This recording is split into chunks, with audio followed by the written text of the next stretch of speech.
If you look at the coronation footage, you'll see that everyone bows and curtsies to the king, and no one moves a limb, a muscle, when Camilla passes. King Charles has made a decision that has rocked the royal family to its core, and nobody saw it coming.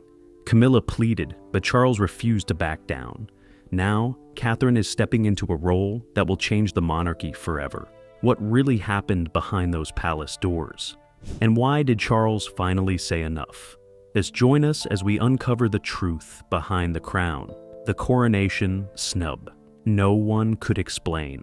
The coronation of King Charles III on the 6th of May, 2023 was supposed to be a moment of pure celebration. A day when the world watched a new king take his place on the throne, and history was made in real time. But for those paying close attention, something felt quietly, unmistakably wrong. The cameras captured every detail: the golden robes, the ancient crown, the solemn faces of the royal family standing in perfect formation. Yet beneath all that carefully arranged ceremony, there were moments that didn't quite fit. Small pauses, glances that lasted a beat too long, a stiffness in the air that no amount of tradition could fully cover. Camilla stood at Charles's side, as she was meant to, wearing her crown, playing her role, looking every part the queen consort the palace had prepared the public to accept. But the warmth that usually surrounds moments like this felt missing, replaced by something cooler, more calculated, more controlled. Royal experts watching the footage later began pointing to specific moments: a hesitation here, a repositioning there, subtle signals that the people closest to the throne already knew something the rest of the world didn't. That behind the grandeur of that historic day, attention had already taken root deep inside the palace walls. The world saw a coronation, but insiders saw something else entirely. A kingdom already beginning to shift, and a queen whose grip on power may have already started to slip before the crown even touched her head. The palace decision they tried to bury. The coronation had barely ended when some information began moving quietly inside Buckingham Palace. Something that carried no announcement, no press release, and no public explanation. Just a decision made in the kind of silence that only exists when those in power know the truth is too dangerous to speak out loud. In the days that followed the ceremony, trusted aides close to King Charles began noticing a shift in how certain conversations were being handled. Meetings that would normally involve a wider circle were suddenly restricted.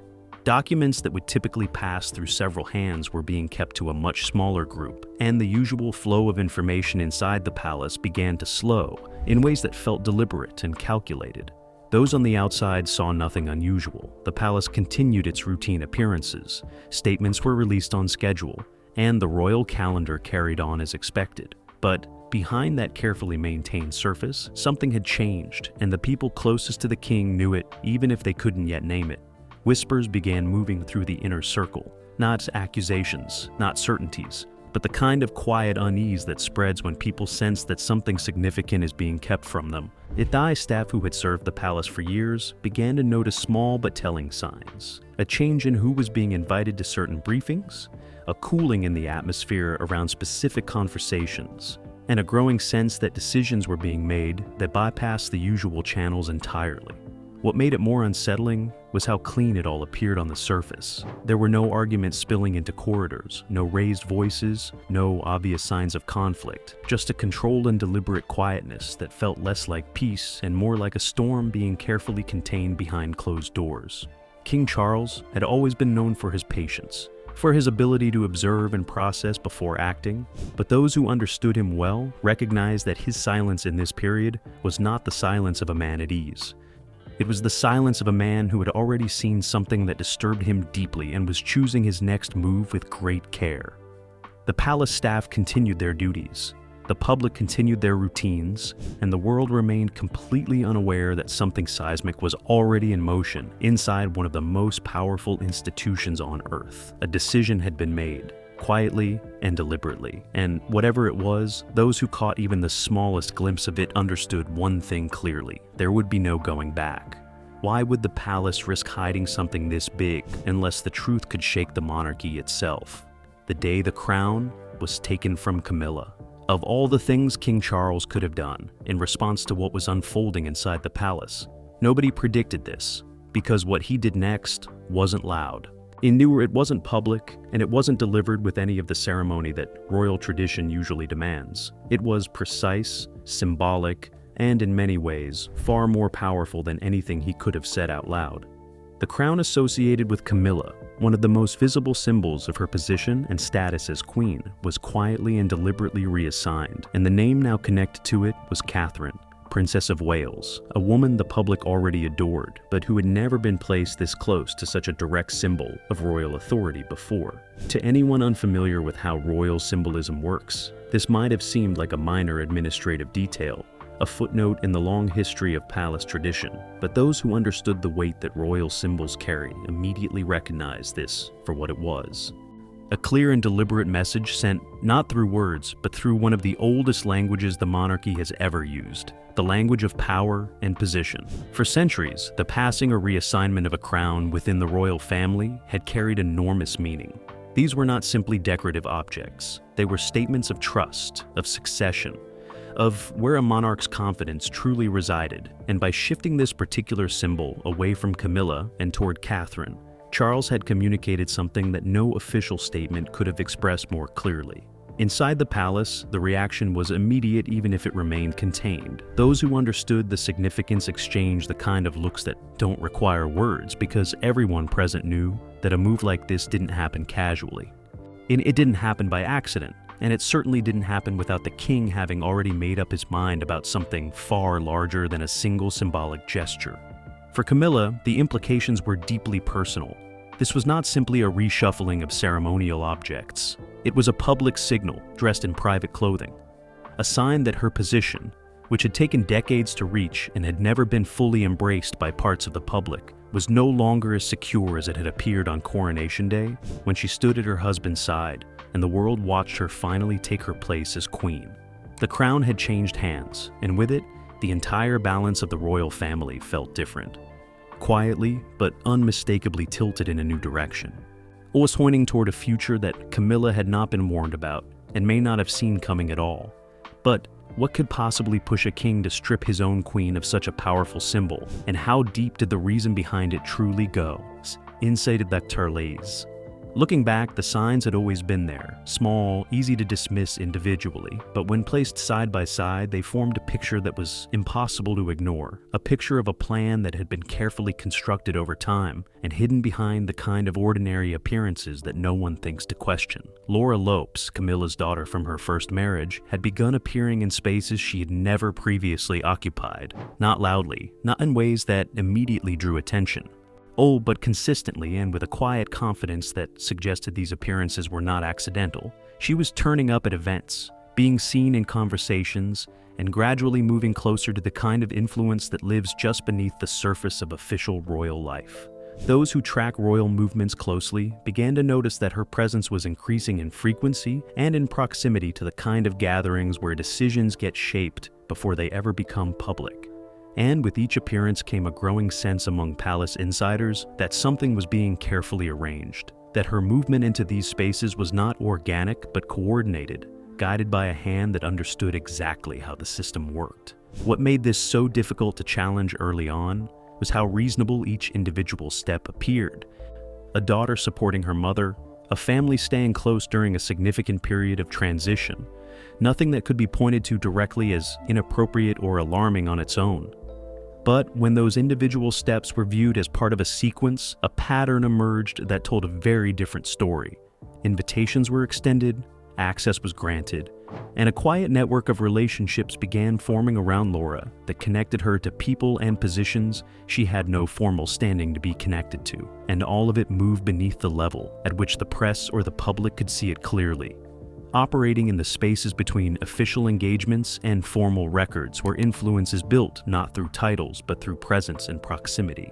Palace insiders who became aware of what was happening found themselves in a difficult position, because raising concerns about the Queen's daughter required a level of certainty and evidence that was hard to assemble when everything was being done so gradually and so carefully. But the unease was real, and it was growing, and as more people began connecting the same dots, the picture that formed left very little room for innocent interpretation. A plan had been hidden in plain sight, built slowly enough that no single moment looked suspicious, but deliberate enough that when the full shape of it finally came into focus, those who saw it understood immediately that this was not coincidence. It was strategy. And when those small details were finally connected, they revealed a plan far bigger than anyone inside the palace had ever imagined possible. The secret file that changed everything for weeks. The unease inside the palace had been building slowly, quietly, like pressure gathering behind a sealed door, and then something arrived that changed everything. Not a rumor, not a whispered concern passed between staff in a corridor, but a physical document, a file that had been compiled with care and delivered to the one person whose reaction to it would determine what happened next. The dossier that landed on King Charles's desk was not the kind of thing that gets put together overnight. It represented weeks of careful observation, cross-referenced meetings, documented appearances, and a paper trail of connections that individually might have meant nothing, but together told a story that was impossible to dismiss or explain away as coincidence. What the file contained went beyond Laura Lopes simply being present at events she had no formal reason to attend. It mapped out a network of interactions, proposals that had been floated in informal settings, relationships that had been cultivated with people who held influence in areas that a private individual with no official royal standing had no legitimate reason to be cultivating, and it showed a pattern of escalation, each step slightly bolder than the last. Those who had compiled the information understood the sensitivity of what they were presenting, because this was not an accusation against a stranger or an outside threat. This was information about the Queen's own daughter, which meant that every word in that file carried the potential to fracture relationships at the very top of the most scrutinized family in the world. Charles read it carefully, the way he approached everything that mattered, without rushing, without visible emotion, processing each section with the kind of focused attention that those around him had learned to recognize as the calm before a very deliberate and very considered response. And when he finished, the atmosphere in the room shifted in a way that everyone present felt immediately. Trust inside the palace, which had already been under quiet strain, began to fracture more openly in the days that followed. People who had been operating with the assumption that certain boundaries were understood began to realize that those boundaries had not simply been tested, but had been deliberately pushed by someone operating from inside the most protected circle of all. The file had done what it was designed to do. It had taken something that could be felt but not yet proven and made it visible, concrete, and undeniable, placing it directly in front of the one man with both the authority and the reason to act on it. But the most shocking part of everything in that file wasn't the plan itself. It was how close it had already come to becoming reality. The king's silence was the warning. What most people expected after a discovery like that was an immediate reaction, a confrontation, a statement, some visible sign that the king had seen what had been placed in front of him and was responding with the full weight of his position. But King Charles did none of those things, at least not in any way the outside world could see. And that silence, measured and deliberate, turned out to be far more powerful than any public reaction could have been. Instead of moving openly, Charles began working through a much smaller and much more trusted group of advisors, people who had been close to him long enough to understand not just the political dimensions of what had been uncovered, but the deeply personal ones as well. Because this situation existed at the intersection of family and institution in a way that demanded extraordinary care. What unfolded in the weeks that followed was less a confrontation and more an excavation. A careful and methodical process of pulling back layer after layer to understand not just what had happened, but how far it reached, who else was aware of it, and whether what had already been uncovered represented the full picture or simply the part that had been allowed to become visible. The advisors working alongside Charles began building a clearer map of Camilla's inner circle, the people she trusted most, the relationships she relied on, and the channels through which information and influence had been moving in ways that had not been sanctioned or even acknowledged at the official level. And what that map revealed deepened the concern considerably. It became clear that this had not been a spontaneous or impulsive effort. The connections were too established, the patterns too consistent, and the timing too deliberate to suggest anything other than something that had been constructed carefully over a significant period of time, which raised a question that no one inside that trusted circle could fully push aside. For the king, who had spent decades navigating the complexities of royal life and who understood better than most how institutions can be shaped quietly from within, the emerging picture was deeply troubling, not only because of what it revealed about intent, but because of what it suggested about how long it had been developing beneath the surface of his own household. The silence continued, but it was the silence of someone gathering everything they needed before making a move that could not be undone, and as the truth continued to unfold around him, one chilling question remained at the center of everything. How long had this been happening without him knowing? The line that triggered a royal crisis. There had been moments throughout this entire situation where the people closest to King Charles had wondered where exactly the line was, the point beyond which even his patience and his careful, measured approach would give way to something firmer and more decisive. And then, the answer arrived, not as a theory or a concern raised in a quiet meeting, but as a concrete proposal that made the stakes of everything undeniably clear. What emerged from the deeper investigation was a plan to give Laura Lopes an official role within the royal structure, not a ceremonial appearance at a family occasion, not a quiet presence at a private event, but a recognized position that would place her inside the formal machinery of the monarchy and give her a platform that no private individual without royal standing had any legitimate claim to hold. The proposal included her participation in national tours, the kind of engagements that carry the full symbolic weight of royal representation, where the people who attend and the cameras that follow understand that those present are there on behalf of the crown and the nation, and the implications of placing Laura Lopes in those spaces were profound in ways that went far beyond the personal or the political. This was not simply a mother wanting her daughter nearby or a family trying to stay close during a period of a significant change. This was a direct attempt to insert someone into the royal hierarchy through a side door, bypassing the systems of succession and appointment that exist precisely to protect the integrities and the continuity of the institution itself. Those advising Charles who became aware of the proposal understood immediately that this represented a categorically different kind of challenge to everything that had come before, because the earlier steps in the pattern could be explained away, individually at least, as ambiguous or overreaching but not necessarily intentional. But this was a direct and deliberate move against the structure of the monarchy itself.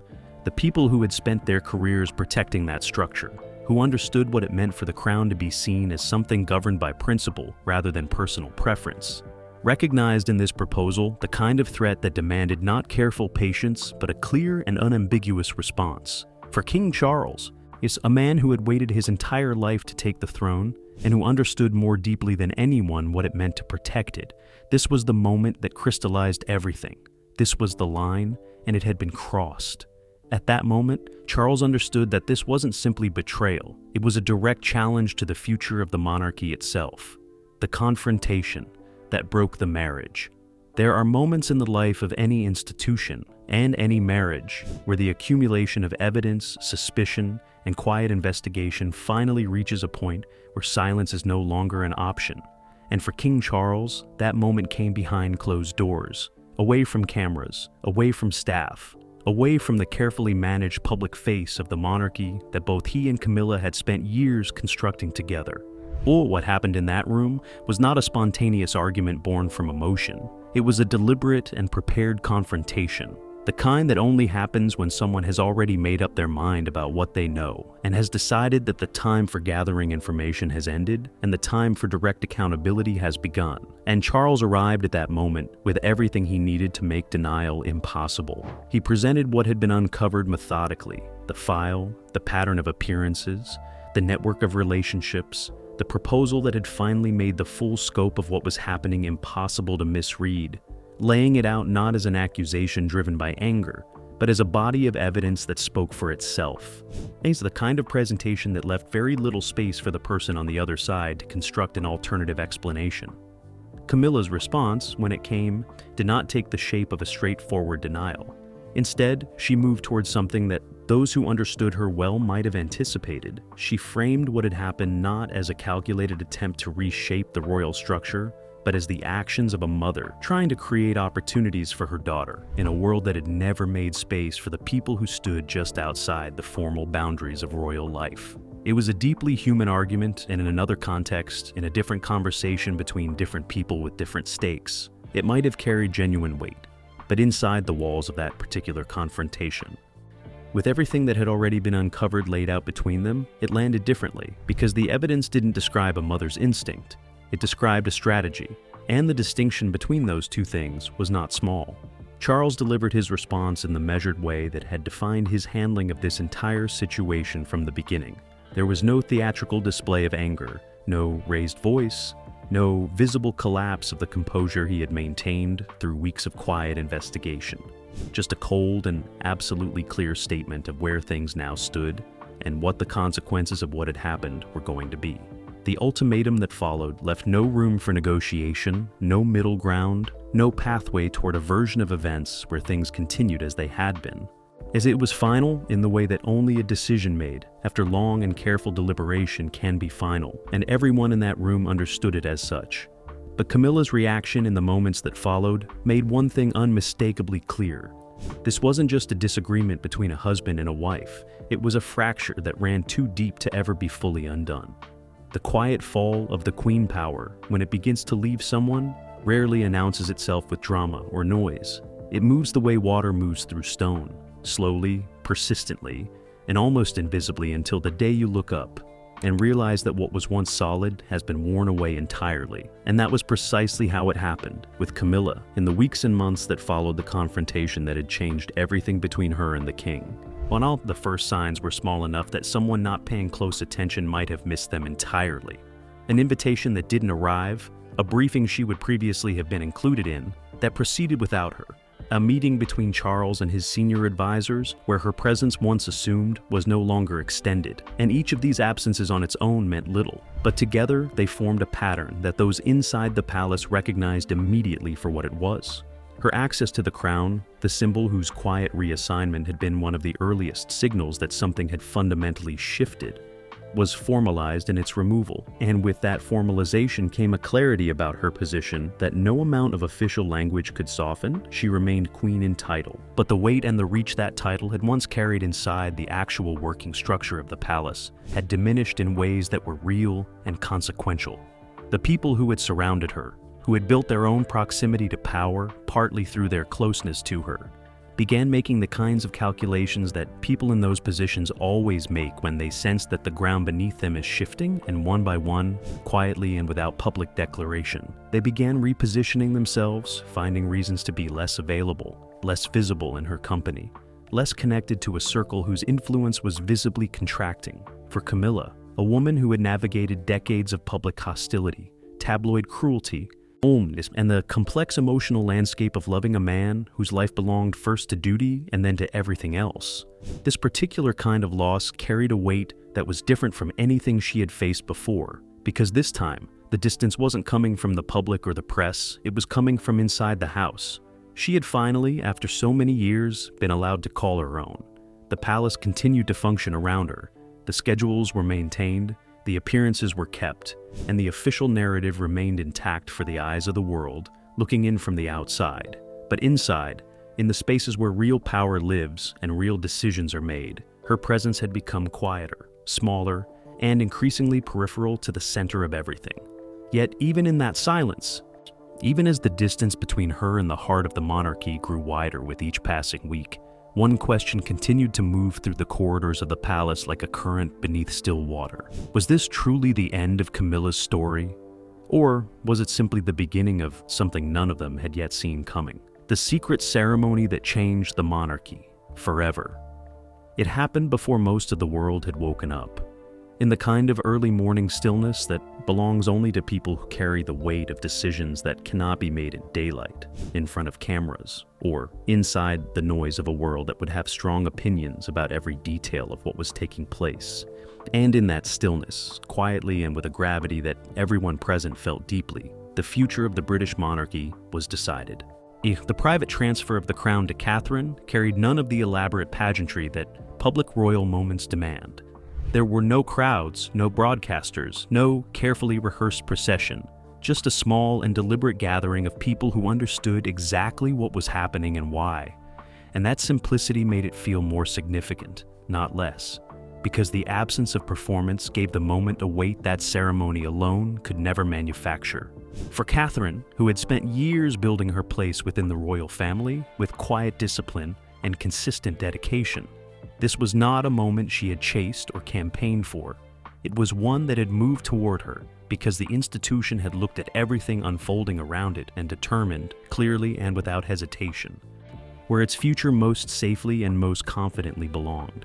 William stood beside her with the steadiness that had always defined him in his most important moments, and together they projected something the monarchy had genuinely needed: a sense of direction, of stability, of two people who understood the weight of what they were being asked to carry and had already decided they were ready to carry it fully. For King Charles, this moment arrived wrapped in a complexity that no single emotion could contain, because reaching this point had required decisions that cut through the most personal layers of his life simultaneously, as a husband, as a father, and as a king.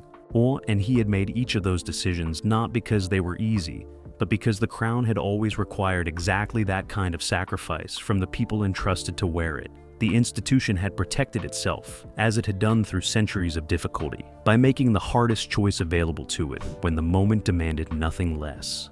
But as the morning light reached into that quiet room, one question settled over everything like a shadow that refused to lift. In protecting the crown, had King Charles lost everything else that had once made his life his own?